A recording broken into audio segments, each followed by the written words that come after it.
On May 18, 1927, the children of Bath Consolidated School were settled into their morning lessons when the world exploded around them. 38 kids would never make it home. The man responsible, their own school board treasurer, who'd been planning this attack for months right under everyone's noses.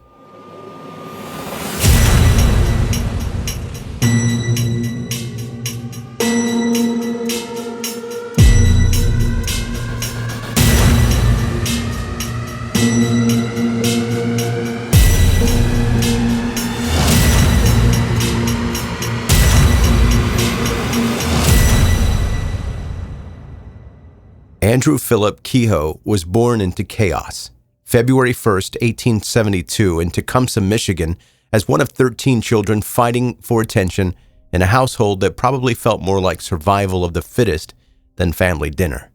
When you're competing with 12 siblings for everything from food to affection, you learn to fight dirty. Andrew found his escape through education, clawing his way into electrical engineering at Michigan State College. He was smart. He was determined and hungry for something better than farm life. After graduation, he headed to St. Louis, where he built himself a respectable career as an electrician. Life was looking up for Andrew Kehoe. Then everything changed. During a fall, Andrew suffered a severe head injury that left him unconscious for several weeks. When he finally woke up, his family noticed something different. That stubborn streak that had always been a part of Andrew's personality had transformed into something more volatile. His temper was shorter, his irritability more pronounced. More devastatingly, for someone who prized his independence above everything else, he was forced to move back into his father's farm to recover. The farm was no longer the place Andrew had left behind. After his mother's death, his father Philip married Frances Wilder, a much younger widow.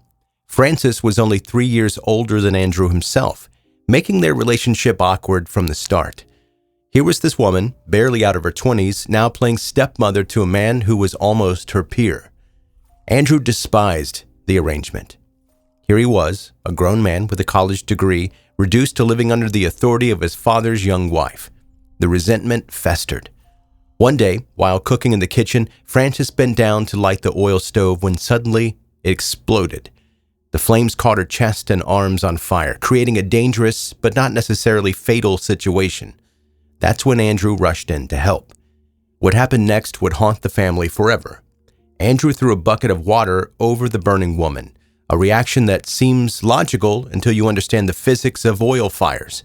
Water doesn't extinguish oil flames. It spreads them. The bucket of water Andrew threw caused the fire to engulf Frances's entire body. She died the following day from her injuries. Was it panic that made Andrew grab the water instead of dirt or a blanket to smother the flames? Or was it something more calculated?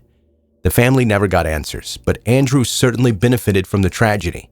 With Frances gone, he no longer had to share his father's attention or inheritance with his stepmother and potential half-siblings. Andrew eventually married Ellen Nellie Pierce, the daughter of a wealthy Lansing family he'd met during college. Around 1911, when he was nearly 40, they moved to a farm outside Bath Township. This should have been Andrew's fresh start, but old patterns die hard. The community quickly learned what kind of neighbor they'd inherited. Andrew was notorious for his explosive temper and his absolute unwillingness to back down from any disagreement. He shot and killed a neighbor's dog for wandering onto his property and barking. He bragged about beating one of his own horses to death when it didn't perform to his standards. These weren't heat-of-the-moment reactions. These were deliberate acts of violence that Andrew seemed to take pride in. But there was one trait that actually worked in Andrew's favor. He was obsessively frugal. When the Bath Consolidated School Board needed a new treasurer, they saw Andrew's penny-pinching nature as exactly what they needed. Here was a man who would scrutinize every expense and ensure the school never spent beyond its means. The irony wasn't lost on anyone that Andrew was also the community's most vocal advocate for lowering taxes and cutting school funding. He argued passionately at every opportunity that the community was spending too much on education. What the board didn't realize was that Andrew's opposition wasn't philosophical. It was personal. Andrew was struggling financially, barely keeping his own farm afloat, when the county raised local taxes to help fund the new Bath Consolidated School. The increase wasn't massive, but for someone already living on the edge, it was the difference between making his mortgage payment and losing everything. The farm wasn't technically his. Nellie's uncle owned the property and held the mortgage. When foreclosure papers arrived, Andrew was livid. He reportedly told the sheriff serving the papers, "If it hadn't been for that $300 school tax, I might have paid off this mortgage." In Andrew's mind, the school had stolen his farm. The community that had entrusted him to manage their children's education budget had destroyed his financial future. The betrayal cut deep. There was a glimmer of hope when the county appointed Andrew as temporary town clerk, a position that came with a decent salary and the possibility of permanent employment if he won the upcoming election. This could have been Andrew's salvation, but Andrew's reputation preceded him. The community knew about the dead dog and the beaten horse and decided they didn't want this man representing them in any official capacity. Andrew was defeated in the election, and he took it as confirmation that everyone was against him. The signs were there for anyone paying attention. After losing the election, Andrew's behavior became increasingly erratic. His wife Nellie was chronically ill, likely with tuberculosis, requiring expensive hospital stays that he couldn't afford. The medical bills were another financial burden on a man already pushed to his breaking point. Neighbors watched Andrew's property slowly deteriorate. He removed all the fencing. He cut down mature trees and severed grapevines, destroying years of agricultural investment.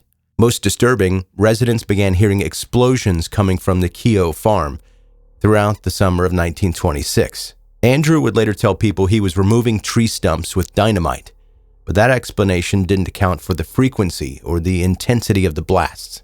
What Andrew was really doing was practicing.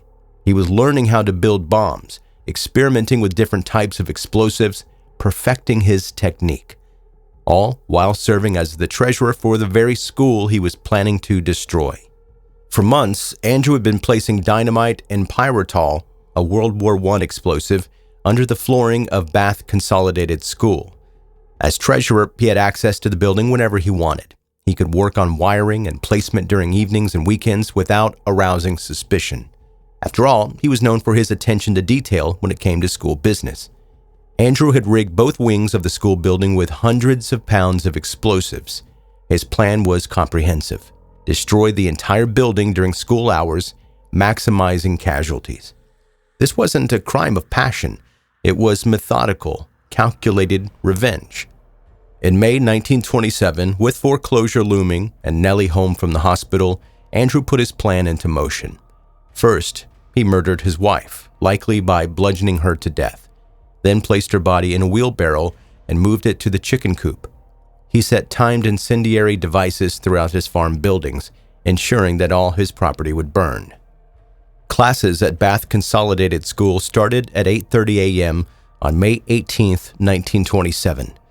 At 9:45 a.m., with 236 students aged 6 to 18 sitting at their desks, Andrew's carefully planted explosives detonated. A teacher who survived the blast described the horrifying scene. Quote, "The air seemed to be full of children and flying desks and books. Children were tossed high in the air. Some were catapulted out of the building." The explosion killed 38 children and 6 adults instantly, but Andrew wasn't finished. As the community rushed in to help rescue survivors from the rubble, Andrew pulled up to the school in his truck, loaded with even more explosives and metal debris intended as shrapnel.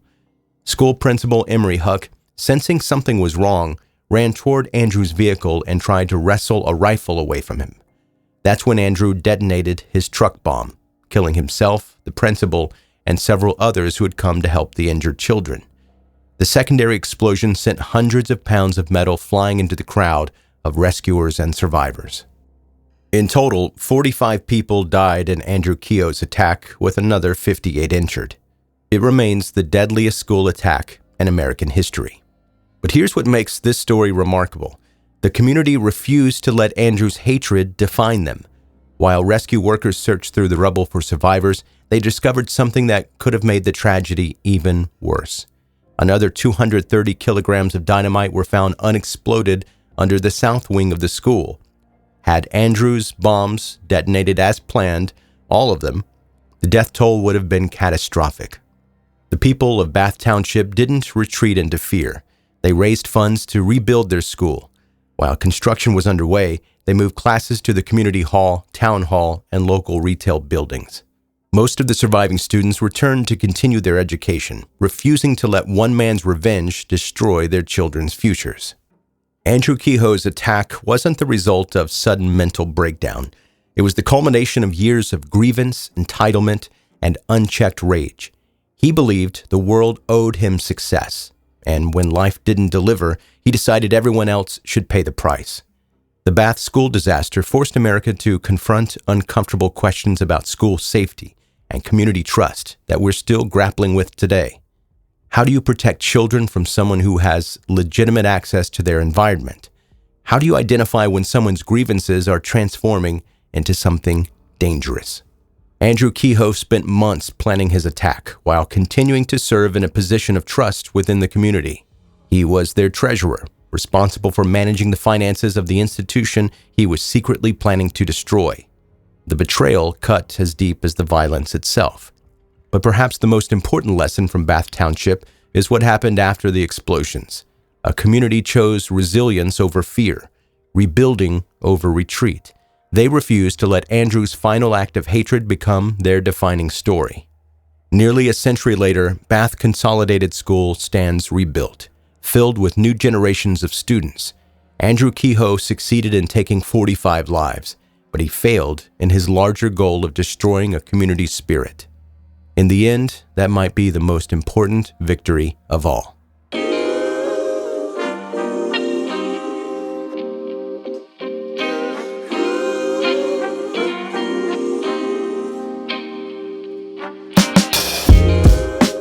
Thanks for listening to 10-Minute Murder, bingeable true crime stories. My name is Joe, I'm the host, and as you can tell, I don't sound 100%.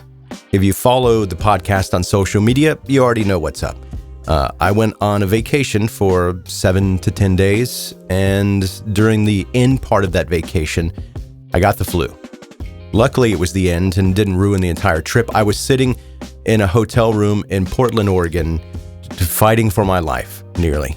And thinking when I got back home, I needed to work on more episodes of the podcast, not knowing that I was going to sound like a grizzly bear when I did get back. So I delayed in getting to this episode. This episode should have been the one that came out last week, but I sounded awful and I didn't want to subject you to hearing me sound that way. I don't sound obviously 100% now, but it's about as good as it's going to get for a little while. So I apologize for that, and thank you for sticking with me.